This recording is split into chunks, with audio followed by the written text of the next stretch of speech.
Salut à toi. Bon, alors aujourd'hui c'est une vidéo un petit peu particulière.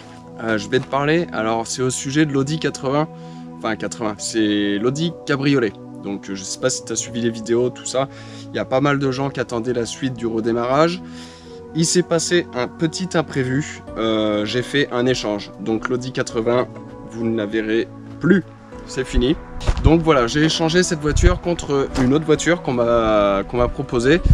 Mais tout d'abord, je voulais commencer cette vidéo par vous remercier parce qu'on a enfin dépassé les 3000 abonnés. Donc j'ai commencé cette chaîne maintenant en janvier 2022. Donc là on est en août 2023, donc ça fait 1 an et demi voilà, que j'ai commencé cette chaîne YouTube. J'ai des bons retours, ça a l'air de vous plaire. Donc du coup j'ai décidé de tous mes petits projets d'en garder quelques-uns et de me concentrer sur des projets un peu plus marrants, un peu plus importants et un peu plus de mécanique et prépa, voilà, de choses comme ça. Ça va pas être la prochaine vidéo parce que tout ça c'est quand même une organisation et de la monnaie, on va pas se le cacher. Maintenant que tout ça est dit, je vais pouvoir te présenter ma nouvelle voiture. Allez, c'est parti.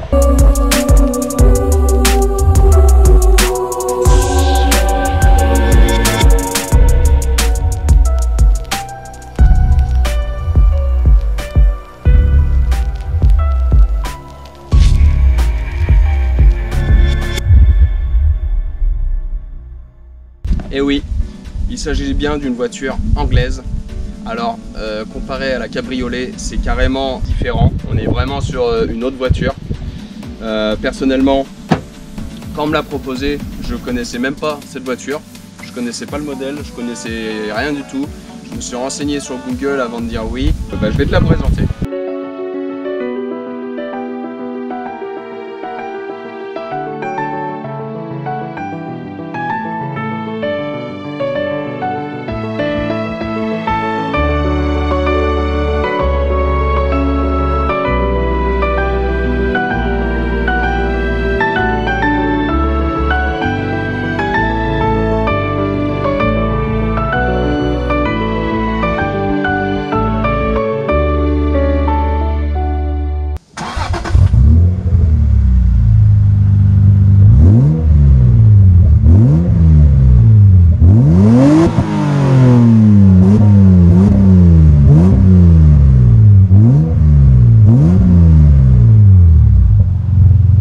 Bon, il y a un peu de vent, j'espère que le son ça va aller.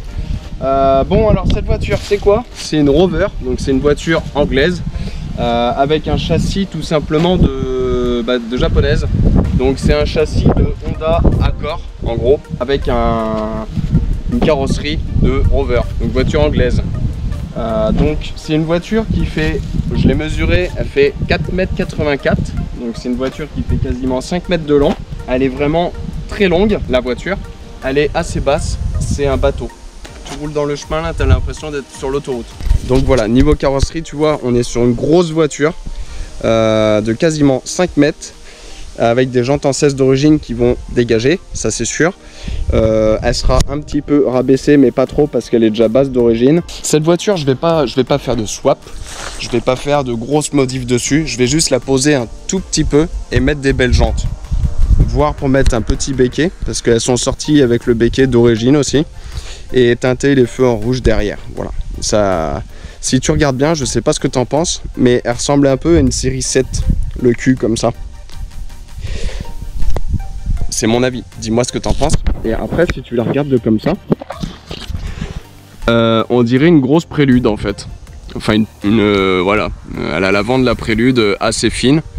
Et vu que c'est une grosse 2 portes, on dirait, moi ça me fait penser à une prélude avec un arrière de BM. D'ailleurs cette voiture, quand elle est sortie à l'époque, c'est une voiture qui était faite pour déborder de luxe, être la rivale des BMW.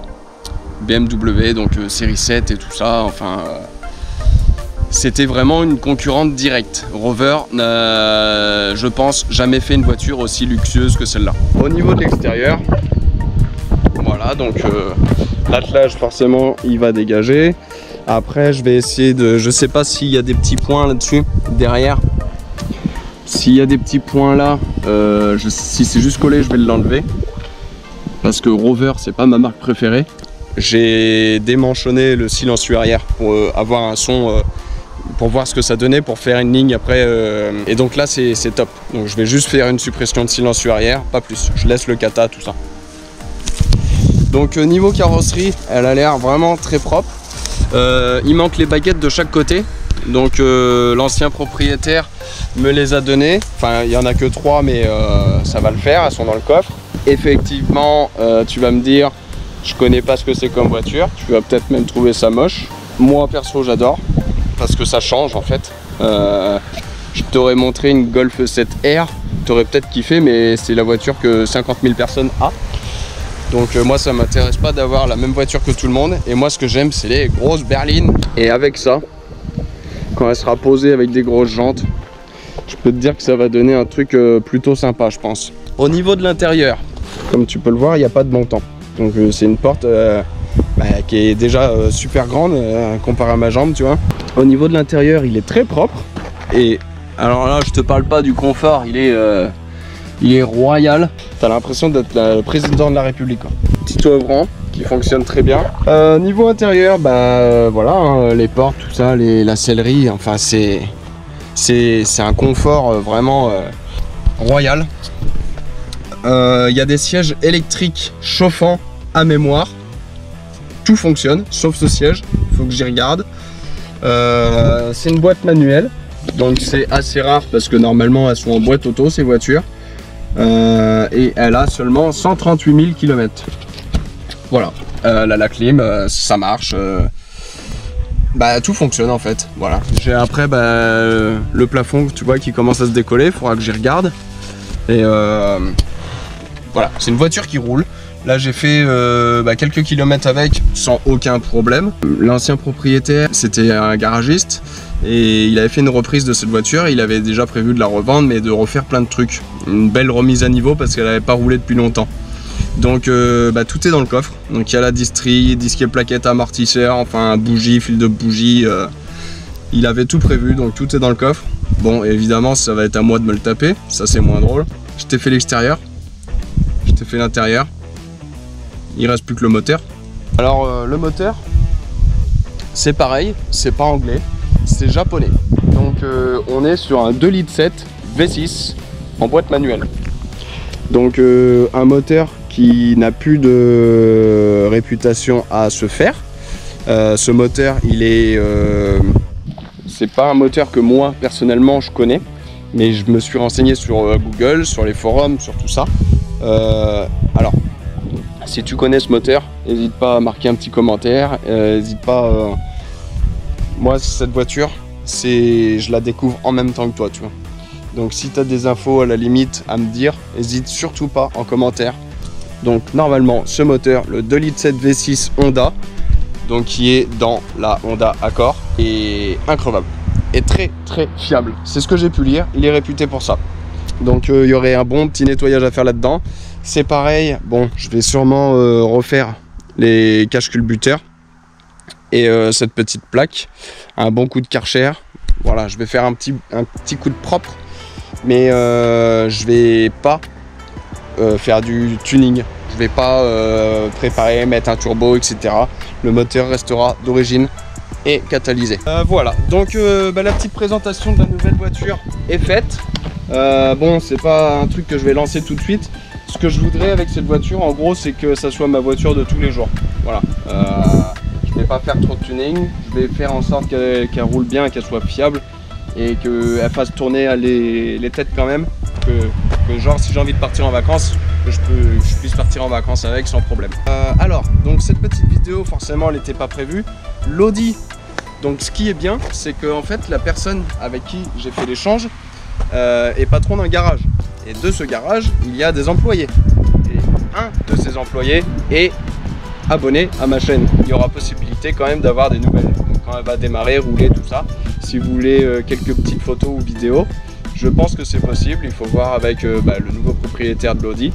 Mais je pense qu'il y a moyen d'avoir des nouvelles. J'ai participé au run sur la piste d'aérodrome Car Night Show 1. Donc cet événement, je le rappelle, je l'ai trouvé sur l'application Racing Lovers.